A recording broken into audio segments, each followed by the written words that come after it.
Build your dreams, live rich, and leave rich. అందరికీ నమస్కారం. నేను మీ Krishna. Live rich and leave rich కు స్వాగతం. మన ఫిలాసఫీ ఎప్పుడూ ఒకటే.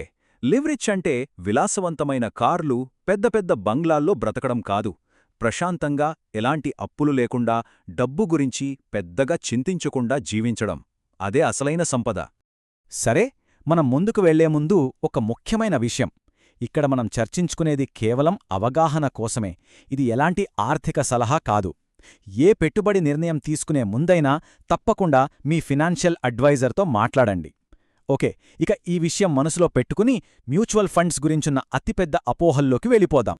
కొత్తగా పెట్టుబడి ప్రపంచంలోకి అడుగుపెట్టాలనుకునే చాలామందికొచ్చే మొదటి భయం ఇదే. కృష్ణ, మనం కష్టపడి సంపాదించిన డబ్బును తీసుకెళ్లి మ్యూచువల్ ఫండ్లో పెడితే అది ఎక్కడో దలాల్ స్ట్రీట్లో ఓ పెద్ద ఎనప పెట్టెలో శాశ్వతంగా లాక్ అయిపోతుందా? మనకు అవసరమొచ్చినప్పుడు ఆ డబ్బు మళ్ళీ మన చేతికొస్తుందా రాదా? నిజం చెప్పాలంటే ఈ ఒక్క భయమే ఎంతోమందిని సంపద సృష్టించే మార్గం వైపు అడుగు కూడా పెట్టకుండా ఆపిస్తోంది. అయితే ఈ నాణ్యానికి మరోవైపు కూడా ఉంది. ఈ భయానికి సరిగ్గా వ్యతిరేకమైన, కాని అంతే ప్రమాదకరమైన మరో అపోహ.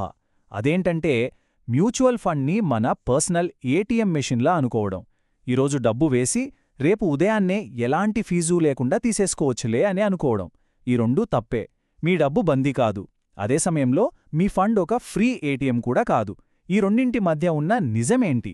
మీ సంపదకు తెలియకుండానే కాపలా కాసే ఆ అదృశ్య శక్తి ఏంటి? ఈరోజు మనం దాన్ని పూర్తిగా అర్థం చేసుకుందాం. ఈరోజు మన చర్చకు ఇదొక రోడ్ మ్యాప్. మొదటగా ఈ అపోహల పొరలను తొలగిద్దాం. ఆ తర్వాత ఒక సింపుల్ కథతో ఈ కాన్సెప్ట్ను అర్థం చేసుకుందాం. తర్వాత ఇది నిజంగా ఎలా పనిచేస్తుందో లోతుగా చూద్దాం. చివరగా ఇది మన పెట్టుబడి ఆలోచన విధానాన్ని ఎలా ప్రభావితం చేయాలో చర్చిద్దాం. రెడీనా? ఎగ్జిట్ లోడ్ అనే పదం వినగానే మనకు పెద్ద పెద్ద లెక్కలు, గ్రాఫ్లు గుర్తుకొస్తాయి. కానీ అవన్నీ మర్చిపోండి. ఈ కాన్సెప్ట్ను అర్థం చేసుకోవడానికి మనకు కావాల్సింది ఒక చిన్న కథ మాత్రమే. నేను దీన్ని రిసార్ట్ చెక్అవుట్ ఫీజు కథ అంటాను. ఒక్కసారి ఈ కథ మీ మనసులోకెక్కిందంటే ఎగ్జిట్ లోడ్ గురించి మీకు జీవితంలో మళ్ళీ ఎలాంటి డౌట్ రాదు. ఇది నా గ్యారంటీ. ఒక్కసారి ఊహించుకోండి, మీరొక మంచి లగ్జరీ రిసార్ట్లో వారం రోజుల పాటు ఉండటానికి ప్లాన్ చేసుకుని బుక్ చేశారు. మీరు 7 రోజులు ఉంటానని కమిట్ అయ్యారు కాబట్టి ఆ రిసార్ట్ వాళ్ళు మీకు పెద్ద డిస్కౌంట్ ఇచ్చారు. మీకోసం ఒక మంచి రూమ్ సిద్ధం చేశారు, స్టాఫ్ని అరేంజ్ చేశారు, మీ 7 రోజులకు సరిపడా ఏర్పాట్లు చేశారు. కాని కేవలం 2వ రోజే మీ ప్లాన్ మారింది. సారీ, నేను వెళ్ళిపోతున్నాను అని చెప్పారు. అప్పుడు ఆ రిసార్ట్ మేనేజర్ వచ్చి మిమ్మల్ని ఆపరు కదా. తప్పకుండా వెళ్ళొచ్చు సార్, కాని మీరు అనుకున్న దానికన్నా ముందే వెళ్ళిపోతున్నారు కాబట్టి మేం చేసిన ఏర్పాట్లు వృథా అవుతాయి. అందుకే ఒక చిన్న ఎర్లీ చెక్అవుట్ ఫీజు కట్టాలి అంటారు. మ్యూచువల్ ఫండ్లో ఎగ్జిట్ లోడ్ కూడా అచ్చం ఇలాంటిదే. మీరొక నిర్దిష్ట కాలంపాటు డబ్బును ఉంచుతారనే నమ్మకంతో ఫండ్ మేనేజర్ ఆ డబ్బును మంచి మంచి స్టాక్స్లో పెట్టుబడి పెడతారు. మీరా నమ్మకాన్ని బ్రేక్ చేసి మధ్యలోనే డబ్బు తీసేస్తే విధించే ఆ చిన్న పెనాల్టీనే ఈ ఎగ్జిట్ లోడ్. సింపుల్ కదా? సరే, కథ బాగానే ఉంది. ఇప్పుడు ఈ కథలోంచి బయటకొచ్చి అసలైన ప్రపంచంలోకి అడుగుబెడదాం. ఈ రిసార్ట్ ఫీజు వెనుకున్న అసలైన లెక్కలేంటి, నియమాలేంటి, ఇది ఎందుకంత అవసరం, ఇది మీ డబ్బుని ఎలా కాపాడుతుందో ఇప్పుడు లోతుగా చూద్దాం. చాలామంది అనుకునే అతిపెద్ద అపోహ ఏంటంటే మనం కట్టే ఈ exit load fees fund manager జేబులోకి గాని ఆ మ్యూచువల్ ఫండ్ కంపెనీ అకౌంట్లోకి గాని వెళ్తుందని. ఇది 100% తప్పు. ఆ డబ్బు ఫండ్ను వదిలి ఒక్క రూపాయి కూడా బయటకు వెళ్లదు. అది తిరిగి అదే ఫండులో రీఇన్వెస్ట్ చేయబడుతుంది. మరి దీనివల్ల ఎవరికి లాభం? మీలాంటి క్రమశిక్షణ గల ఇన్వెస్టర్లకు. ఎవరైతే దీర్ఘకాలిక లక్ష్యాలతో ఆ ఫండులోనే ఓపిగ్గా కొనసాగుతున్నారో వాళ్లకు. ఇది క్రమశిక్షణ లేని వాళ్లకు చిన్న పెనాల్టీ వేసి క్రమశిక్షణ ఉన్నవాళ్లకు రివార్డిచ్చే ఒక అద్భుతమైన సిస్టమ్. అసలీ ఫీజు ఎందుకుండాలి? ఒక సీను ఊహించుకోండి. మార్కెట్లో ఏదో చెడు వార్త వచ్చింది. వేలాది మంది ఇన్వెస్టర్లు భయపడిపోయి ఒకేసారి డబ్బులు తీసేయడానికి క్యూ కట్టారు. అప్పుడు ఫండ్ మేనేజర్ పరిస్థితేంటి? ఆయన డబ్బు ఇవ్వాలంటే దీర్ఘకాలికంగా పెరుగుతాయని నమ్మికొన్న మంచి కంపెనీల షేర్లను నష్టానికి, తక్కువ ధరలకు అప్పటికప్పుడు అమ్మేయాల్సొస్తుంది. దీనివల్ల ఎవరు నష్టపోతారు? భయపడకుండా ఫండుపై నమ్మకంతో ఉన్న లాంగ్ టర్మ్ ఇన్వెస్టర్సు నష్టపోతారు. అందుకే ఎగ్జిట్ లోడ్ అనేది ఒక సేఫ్టీ వాల్వ్ లాంటిది. ఇలాంటి పానిక్ సెల్లింగ్ను డిస్కరేజ్ చేస్తుంది. ఇది షార్ట్ టర్మ్ ఆలోచనతో పారిపోయేవాళ్లను శిక్షించి ధైర్యంగా నిలబడేవాళ్లను పరోక్షంగా రివార్డ్ చేస్తుంది. ఫండ్ ఆరోగ్యాన్ని కాపాడుతుందంగట. ఇండియాలో చాలా వరకు ఈక్విటీ మ్యూచువల్ ఫండ్స్కి ఒక గోల్డెన్ రోల్ ఉంటుంది. అదే 365 రోజుల నియమం. చాలా సింపుల్. మీరు యూనిట్స్ కొన్న తేదీ నుండి 1 సంవత్సరం లోపు వాటిని అమ్మేస్తే మీకు సాధారణంగా 1% ఎగ్జిట్ లోడ్ పడుతుంది. ఇది మిమ్మల్ని కనీసం 1 సంవత్సరం పాటు అయినా మీ పెట్టుబడికి కట్టుబడి ఉండేలా ప్రోత్సహించే ఒక చిన్న నిబంధన. ఇక్కడ చాలామంది కన్ఫ్యూజ్ అయ్యే ఒక చిన్న పాయింట్ ఉంది, జాగ్రత్తగా గమనించాలి. ఈ 1% ఫీజు మీకొచ్చిన లాభం మీద మాత్రమే కాదు, మీరు ఎంత డబ్బైతే వెనక్కి తీసుకుంటున్నారో ఆ మొత్తం అమౌంట్ మీద పడుతుంది. ఉదాహరణకి మీరొక ₹1,00,000 పెట్టారనుకుందాం. 6 నెలలకి దాని విలువ ₹1,10,000 అయింది. ఇప్పుడు మీరు ఆ మొత్తం ₹1,10,000 తీసేస్తే ఎగ్జిట్ లోడ్ ₹1,100 కట్టవుతుంది. అంటే ఆ మొత్తం అమౌంట్ మీద 1% అన్నమాట. అంతేకాని ఆ 10,000 లాభం మీద ₹100 మాత్రమే కాదు. చూసారా తేడా? అయితే ఇక్కడే ఒక మ్యాజిక్ ఉంది, అదే ఓపిక. మీరు కరెక్ట్గా ఇంకొక్క రోజు ఆగి 366వ రోజున డబ్బు తీశారనుకోండి, అప్పుడు ఎగ్జిట్ లోడ్ ఎంత? 0, జస్ట్ 0. ఆ ఒక్కరోజు ఓపిక పట్టినందుకు ఆ గేట్ మీకోసం పూర్తిగా తెరుచుకుంటుంది. ఇది సిస్టమ్ మన ఓపికకు ఇచ్చే ఒక రివార్డ్ లాంటిది. అయితే అన్ని ఫండ్లకు ఒకే రూలు ఉండదు. మనం ఏ ఫండ్ను ఎందుకు ఎంచుకుంటున్నామో దాన్ని బట్టి ఈ ఎగ్జిట్ గేట్ టైమింగ్ మారుతుంది. ఈక్విటీ ఫండ్లు అంటే లాంగ్ టర్మ్ వెల్త్ క్రియేషన్ కోసం, అందుకే వాటికి 365 డేస్ గేట్ ఉంటుంది. డెట్ ఫండ్స్ అంటే పిల్లల స్కూల్ ఫీజు లాంటి షార్ట్ టర్మ్ గోల్స్ కోసం, కాబట్టి వాటికి 30 రోజులు, 60 రోజులు ఇలా తక్కువ టైం ఉండొచ్చు.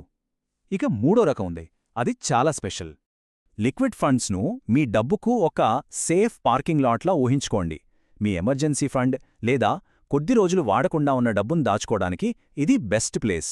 అందుకే సెబీ వీటికొక స్పెషల్ రూల్ పెట్టింది, అదే 7 రోజుల నియమం. మీరు డబ్బు పెట్టిన మొదటి రోజు పెనాల్టీ కొంచెముండి, రెండో రోజు తగ్గుతుంది, మూడో రోజు ఇంకా తగ్గుతుంది, అలా సరిగ్గా 8వ రోజున అది 0 అయిపోతుంది. అంటే కేవలం ఒక వారం తర్వాత మీ డబ్బును మీరు ఎలాంటి ఫీజు లేకుండా వాడుకోవచ్చు. ఇది వాటి పర్పస్కి పర్ఫెక్ట్గా సూటే నియమం. సరే, ఇప్పటివరకు అంతా క్లియర్ కదా? ఇప్పుడు మనం ఈ సెషన్లోనే అత్యంత ముఖ్యమైన విభాగానికి వచ్చాం. చాలామంది ఎంతో క్రమశిక్షణతో నెల నెల ఎస్ఐపి చేసేవాళ్లు కూడా తెలియకుండా ఈ ట్రాప్లో పడి తమ లాభాలను పోగొట్టుకుంటారు. దయచేసి రాబోయే 2 నిమిషాలు చాలా శ్రద్ధగా వినండి. ఇది మీ వేల రూపాయలను కాపాడగలదు. ఒక ఉదాహరణ తీసుకుందాం. మీరు ప్రతి నెల ఒక ఈక్విటీ ఫండ్లో ₹10,000 ఎస్ఐపి చేస్తున్నారు.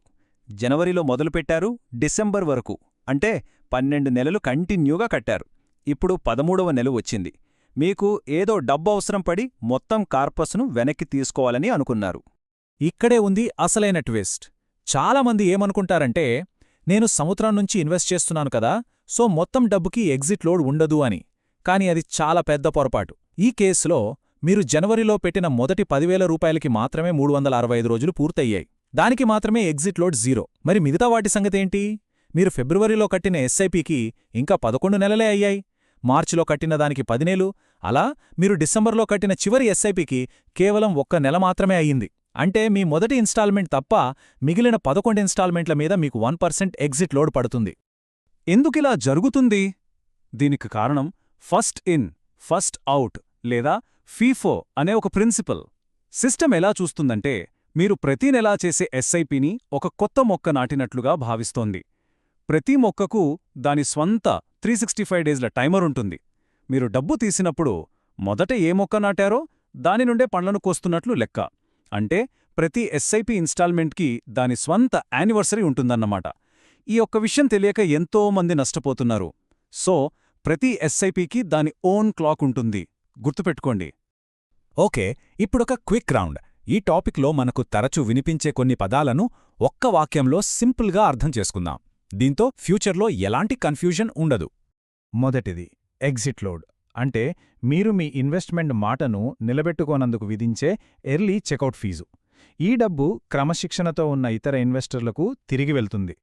రెండవది లాక్-ఇన్ పీరియడ్. ఇది చాలా కఠినమైనది.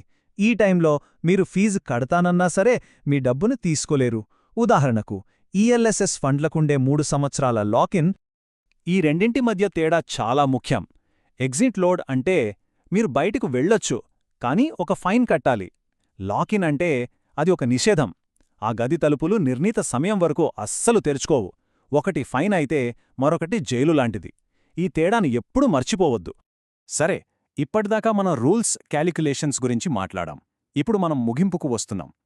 అసలైన విషయానికొద్దాం. ఈ కాన్సెప్ట్ మన పెట్టుబడి ఆలోచనా విధానాన్ని ఎలా మార్చాలి, అదే అన్నిటికన్నా ముఖ్యం. మనల్ని మనం ఈ ఒక్క ప్రశ్న వేసుకోవాలి. మనం మన పెట్టుబడులను ఒక టూరిస్టు స్పాట్లా చూస్తున్నామా? అంటే త్వరగా వచ్చి ఓ 2 ఫోటోలు దిగి ఏదో చిన్న లాభం రాగానే వెళ్ళిపోవాలని చూస్తున్నామా? లేక మన సంపద అనే సామ్రాజ్యాన్ని ఇటుక ఇటుక పేర్చి అది నెమ్మదిగా బలంగా పెరగడాన్ని చూడటానికి సిద్ధంగా ఉన్న ఒక ఓపిక గల యజమానిలా ఉన్నామా? ఎగ్జిట్ లోడ్ అనేది టూరిస్టులను నిరుత్సాహపరిచి యజమానులను ప్రోత్సహించడానికి ఉన్న ఒక వ్యవస్థ. మన మైండ్ సెట్ ఎప్పుడూ యజమానిలా ఉండాలి, టూరిస్టుల కాదు. మీ ఆర్థిక ప్రయాణంలో తర్వాతి అడుగు వేయడానికి డిస్క్రిప్షన్లో ఉన్న ద లెగసీ డైరీ లింక్ను తప్పకుండా చూడండి.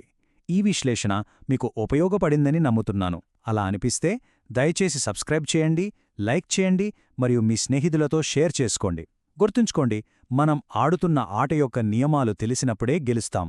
Leverage and leverage. ధన్యవాదాలు.